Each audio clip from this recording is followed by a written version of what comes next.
Good morning. We're going to be showing you another graphics program today called Photopea. I provided a link for this in your Google Classroom. Now, Photopea is a graphics program that is very similar to Adobe Photoshop. Photopea is free and is web-based, where Photoshop is not free. It's about $1,000. It's a very powerful program. However, you can do many of the same things you can do in Photoshop in Photopea. So we're going to go ahead and get started. Now, I did provide you 3 images in your Google Classroom, which we're going to be using for our project. Now, there's a lot of different options already on the screen here. It can be very complicated. We're going to just be using a little bit of this program.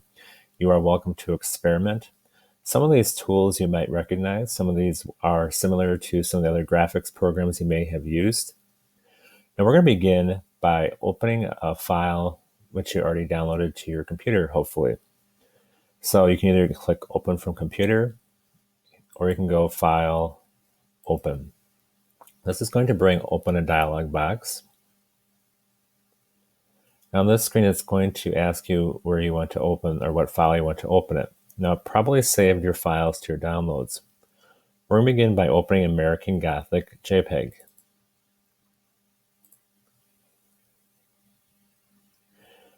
Now you can see the American Gothic picture in the middle of the screen. Now if you'd like to zoom in, on the lower left-hand corner of your screen, there's a magnifying glass. When you go over any tools on your toolbar, we'll bring up a description of what the tool is, and also you might notice a letter after it. That is a keyboard shortcut. So the magnifying glass, for instance, is Z. So you can click and hold to zoom in. Now you might notice that this picture gets pixelated really quickly. I did not download a higher resolution picture. If you are wanting your image to not be as pixelated, you would want to look for a better picture. But for our purposes today, it'll work just fine. Now, if you look on the side here, we have lots of different tools. We also have our layers over here. We have background. We're going to do next, we're going to remove the background of the sky. Now we're using a tool called the Magic Wand tool. Now you're probably wondering where it is. Sometimes the tools are hidden. So in the lower right hand corner, some of the tools you might notice a very tiny little triangle or arrow. If you click and hold on it, it will give you more options. We're going to go into the Magic Wand, which has a keyboard shortcut of W. You can quickly toggle to the different keys by tapping the correct key. Now, what Magic Wand tool does is select pixels that are very similar in color. Now, I'm going to change my tolerance to about 30, which is up on the top. Now, if I click on the sky, you might notice that it picked everything almost the blue color. Now, I want to add more, so I'm going to hold down my Shift key on my keyboard and click again. So continue to click the missing areas by holding your Shift key. So now right now I have majority of the sky all picked. Now there are a couple options what you could do now. We want to create a new background for our sky. Now currently it has just our sky selected. Now if we were to delete the background, it would be gone forever. I recommend using the mask function, which will allow you to hide parts, but it does not destroy the image in case you would like to go back later and change it. Now we're going to select the opposite of our sky. We're going to go up to Select, and Inverse is the opposite. So I hit Inverse. You might also have everything else selected but the sky. Now if I go down to the lower right hand corner in the layers, there's a little box with a circle through it. It says Add Raster Mask. If I click on that, it is going to mask off everything but the sky. Now we're going to bring in our sunset background. So to do that again, we're going to File, we're going to go to open and place. That way we can bring our image inside this current picture.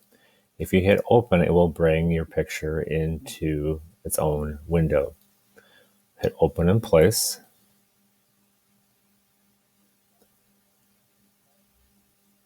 And I'm looking for sunset. Double click or hit open. Now right now you can see our sunset picture. Now it is overlapping our background.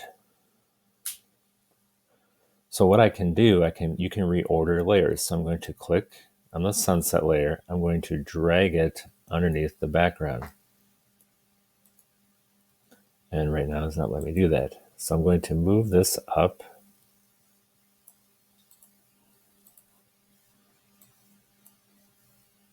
All right, now that it's not selected, I can move it. So you can reorder your pictures by moving them back and forth. So where I had that checkerboard transparent background, you can see now that the sunset is in the background. Let's bring in another picture. Let's go to open and place. And we're going to bring in the apple.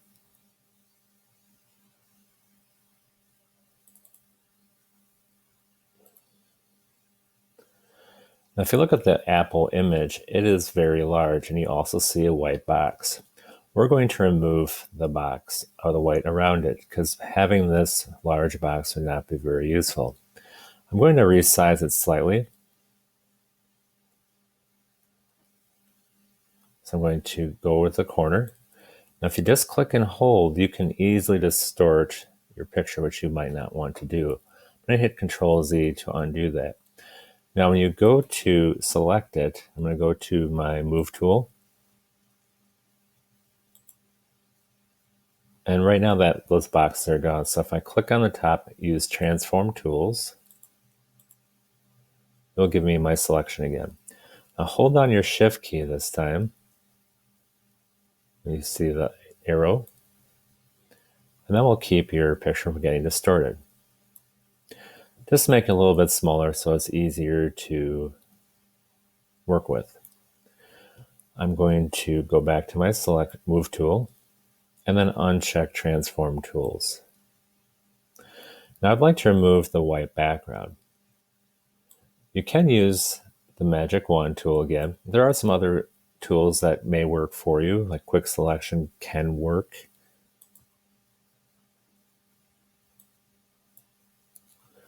I might ask if I rasterize first, sure.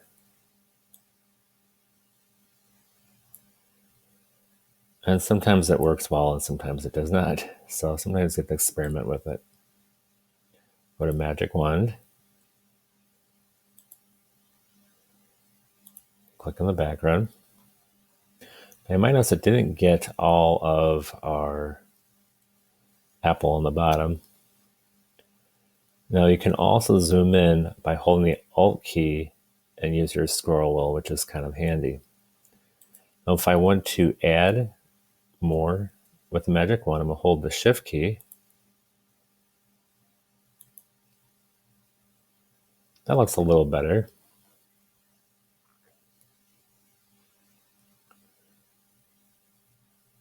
Now we're going to want to select inverse. We have the inside of the apple. Now if I go to Mask,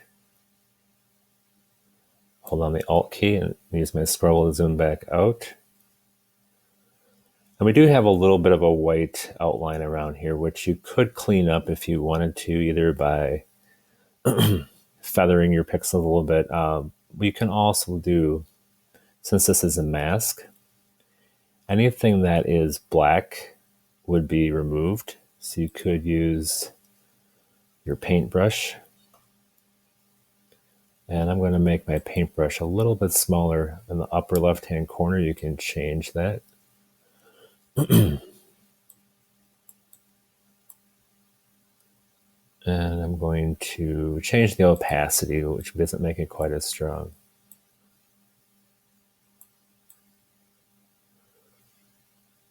So you can just go through if you want to and But it is very difficult to draw with a mouse, but it is even more difficult to draw with the touchpad. So if you have the ability to use a mouse, do that if you can. Now I'm going to do is to resize my apple a little bit smaller and maybe put it on the pitchfork. So since I have my apple layer selected, I can go to Transform Tools and get my double arrow, hold the Shift key,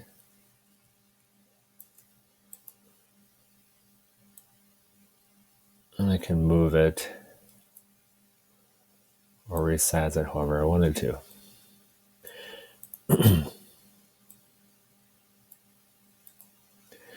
Now, one thing you might also notice is you have a history, so you can go forward or back to a previous stage, and it'll show you everything that you have done. Uncheck Transform Controls again. I'm going to add one more picture in here. I think we might need a dragon in the background. So if I'm going to add some other things in here for fun today, you may do that. So I'm going to go to Open and Place.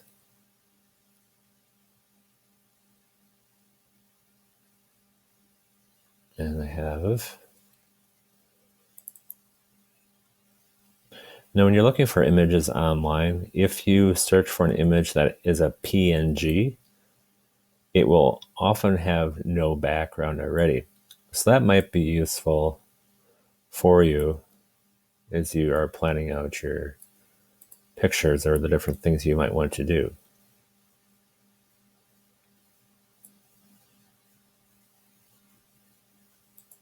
Looks like it's ready to fly on its head.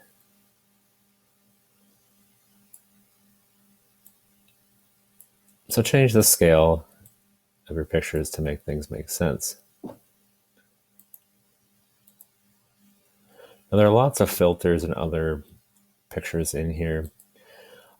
We will show you a few more tricks tomorrow with some cloning and other tools you might want to experiment with. But for today, just learn how to use the layers, how to bring in pictures, and feel free to experiment with your picture. And I hope you guys have fun with this program. Thank you very much. Have a great day.